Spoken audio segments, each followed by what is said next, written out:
Hi, sweeties. How are you doing? Welcome to Naya Sim. Thank you so much for the support. Hope you all are doing great.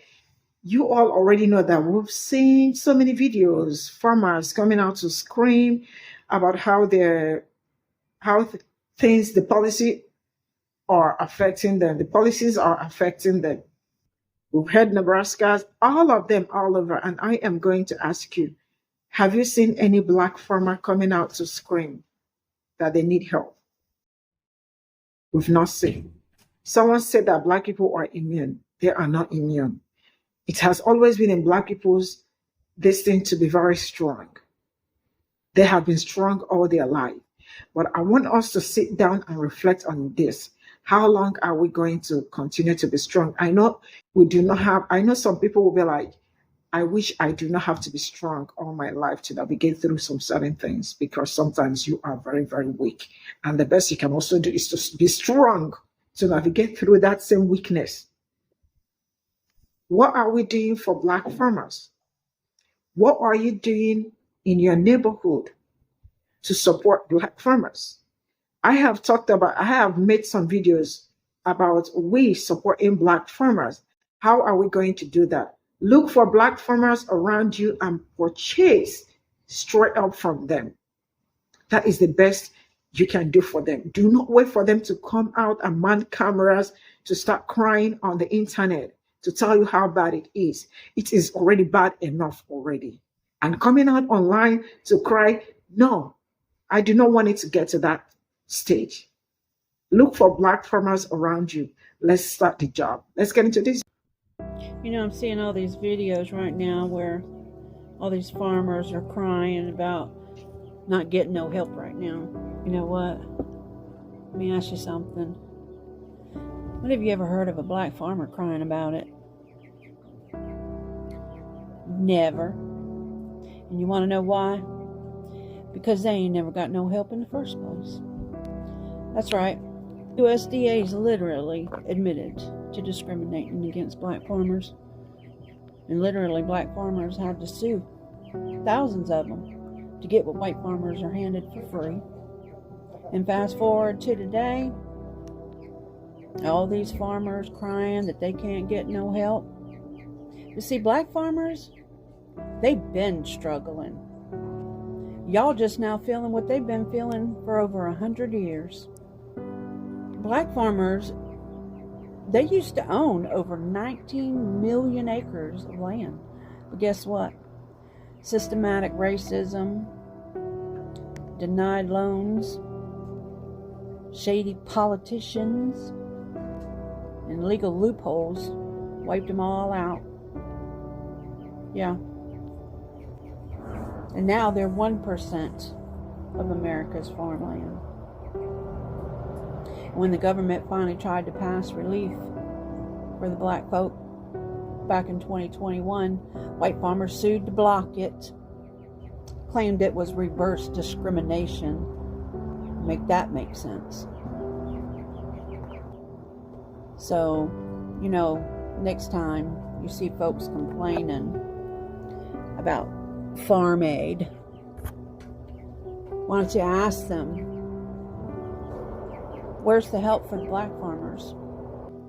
Ask them why their struggle is just now important when others have been suffering for centuries. So let me get this straight. Y'all are in my comments telling me to stop talking about this because we don't need to hear this anymore. Here's the thing. It's history. And last I checked, history doesn't just disappear because it makes you uncomfortable. So, let me help you understand something. Y'all got no problem hearing about the founding fathers and the Civil War and the Great Depression. But the second we start talking about what happened to black folks in this country, now it's a problem. And because I'm a white woman talking about black history, that's a problem. Well, let me make this real simple. You can't pick and choose which parts of history gets told, because ignoring it doesn't erase it. And telling me to stop only proves why the conversation is still necessary. Black history is American history, whether you like it or not. And the fact that y'all are mad at me about talking about it means that we need to talk about it even more. No, I'm not stopping. Y'all just going to have to get mad. Because the truth doesn't disappear just because you don't like it. And because it makes you uncomfortable. And after 123,000 comments, I'm just getting started. Because if you think Donald Trump is petty Eddie, you ain't seen nothing yet, honey. And before you hit that like button, because you think that I didn't vote for Trump, think twice.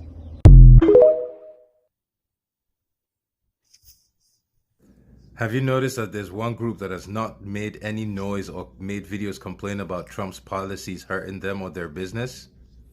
Black farmers. How many videos have you seen of black farmers, excuse me, making videos going, oh, I'm going to lose my farm because Trump cut off benefits. I'm going to lose my farm because the Department of Agriculture no longer gives me subsidy. How many videos have you seen of black farmers doing that? That's because black farmers have historically, till this day, been excluded from all government subsidies. So right now, every white farmer is learning how to survive the same way black farmers have been surviving. Like I said, what Trump was going to do was bring every white American down to the black American level. Welcome to niggerness. I actually like that Elon Musk and Donald Trump are attempting to antagonize black people. Now, hear me out. For decades, people have claimed that racism has been gone. It doesn't exist, right? We've been gaslit all these years. We've been told that we were complaining, that we just were lazy. I actually like that they're dropping the facade and just being straight up about it. The DEI, the Derek Chauvin stuff, the Black Lives Matter mural, the white supremacists in Ohio, although they were wearing masks, so I can't really respect them in that regard. But through all of this, black people have not reacted. We're not doing what they want us to do, right? I'd even argue that we're more united than ever, at least the most united that I've seen us in my lifetime.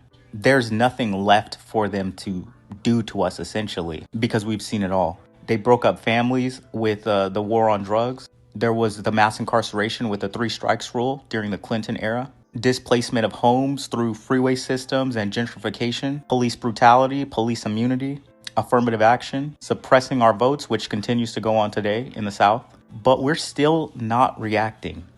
And I know I made a video on here a couple weeks ago where I was talking about black people, and I kept getting a lot of other people, a lot of other races talking about black culture.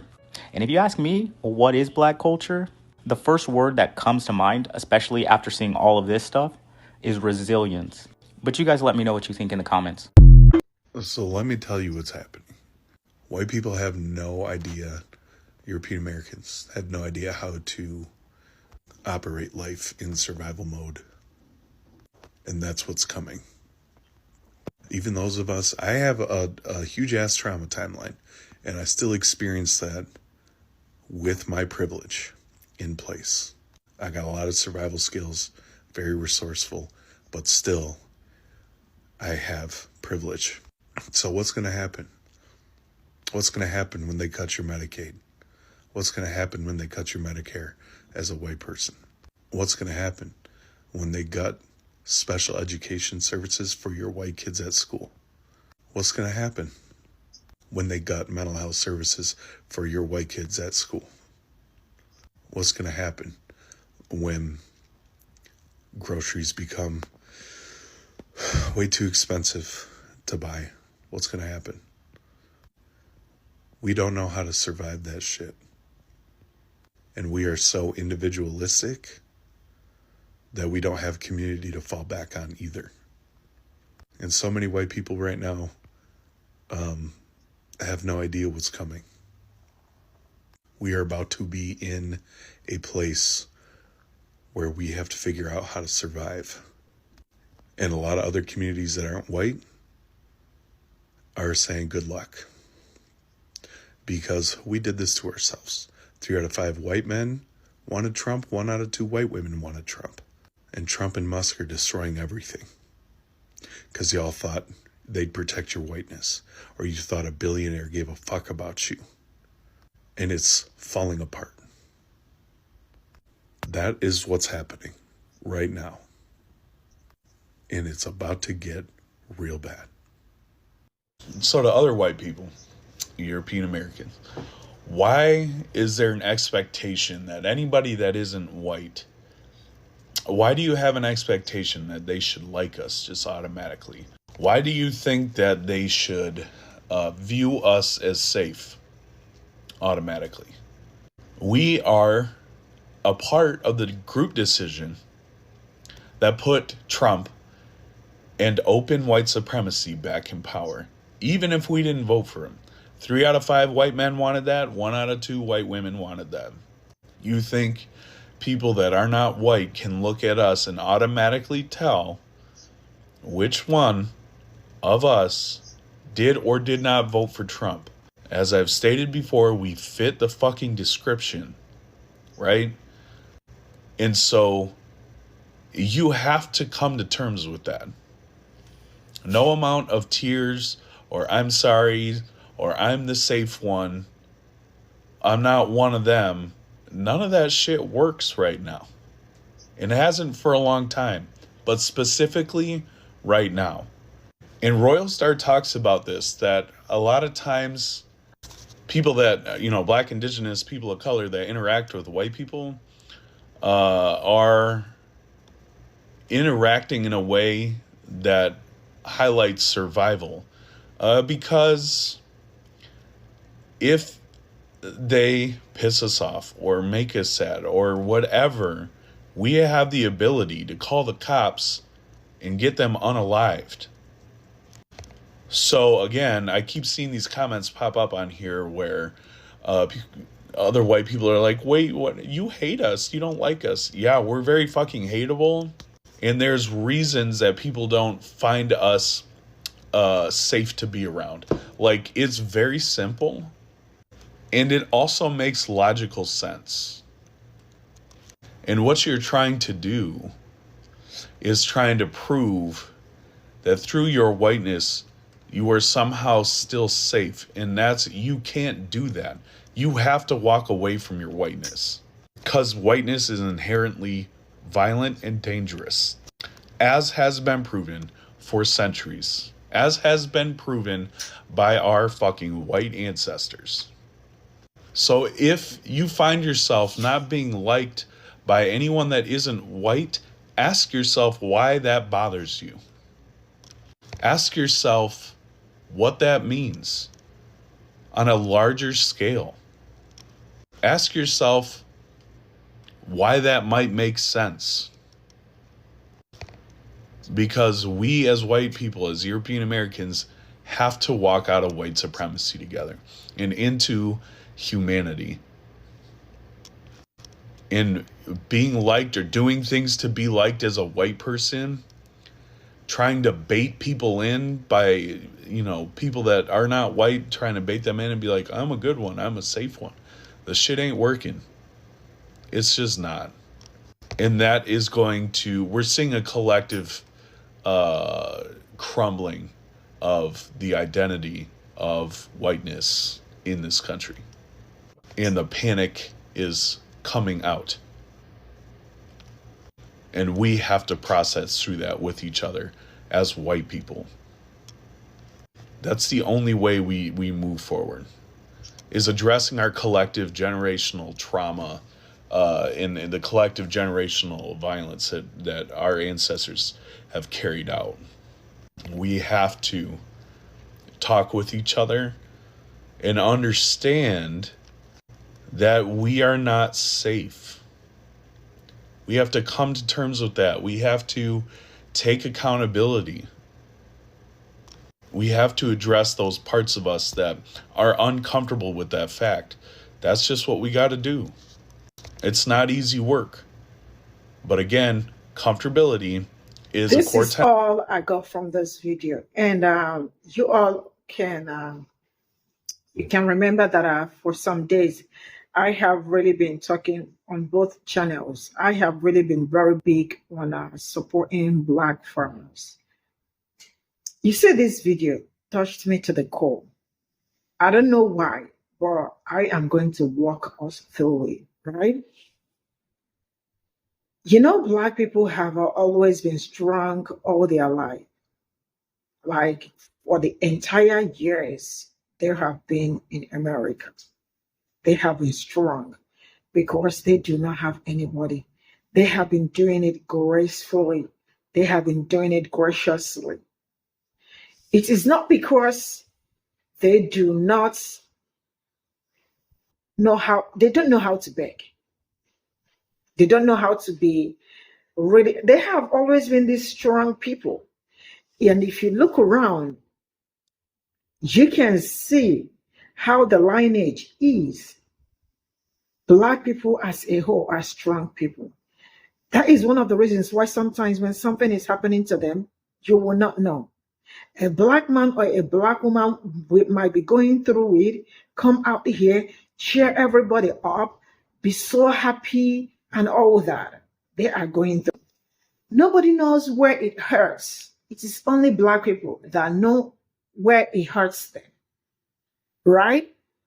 Nobody can understand because some people do not have that empathy for Black people, sympathy for Black people. No, they can quickly sympathize with every other person, but they cannot do it with Black people. Why? Majority of them feel like we do not feel pain. And that also tied to medical apartheid and all that. Follow me, right?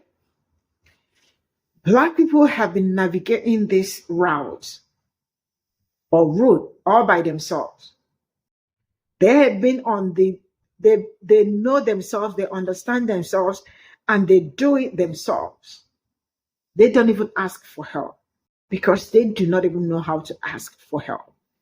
Because you all kind of have shown them that even when you ask for help, the help might not come. So what do? All they do is to trust on their own strength to navigate anything that is happening to them. Does it mean that it does not hurt them? Does it mean that it does not affect them? It does affect them, but they have lived that life of solving things themselves without depending on anybody, without hoping on anybody to help them get it done. I know they are immune, but they are not that immune. I know they are strong, but they are not also that strong. Why am I saying this? I am saying this because they need help. Why am I saying they need help? Did anybody call me? Nobody called me. We do not know how to ask for help. We don't know how to ask for help. We live to anyhow we say it, we are going to manage it as much as we can. That is the life we've been living. But I think it's okay for us to remember that there are people that are hurting in our community with everything, with the policies going on. They are not all out there on the internet screaming that they need help. Because even if they scream, you might not come out to help. You might not see their cry for help at something valid or something important. Why? Because right from time you were taught not to think that we deserve mercy or we deserve help or we deserve sympathy or we deserve anything.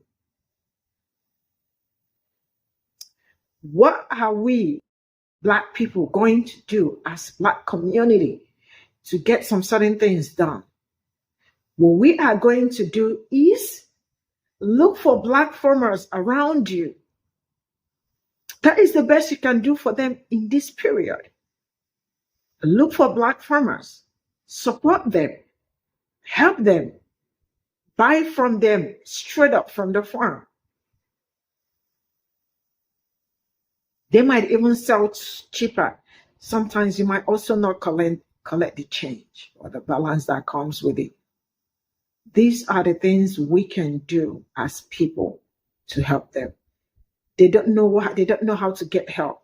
Even when they ask, the help doesn't come. And it is you and I that understand that we do not get help. Black people do not get help. Please, I am begging you, right? Locate Black farmers around you or Black farm anywhere around you. Trust me, there are so many of them around you. All you have to do, if you don't know anyone to, you can Google it. Black farmers around you or Black farms. Go and do what you are supposed to do. And I really wish that I have all that strength to send to them, because at this point in time, they deserve all the strength. They deserve all the help they can get to navigate through this period, because it is really a very tough period. And the best we as people are going to do for ourselves is to be able to recognize that there are some people that what is going on at this point in time is hitting, like, it's very bad. And when you recognize it, and we try as much as we can to come in, how are we coming in? By purchasing their produce. This is where I am going to draw the curtain. I hope we are able to do this. And I hope we are able to receive this message peacefully. Bye for now.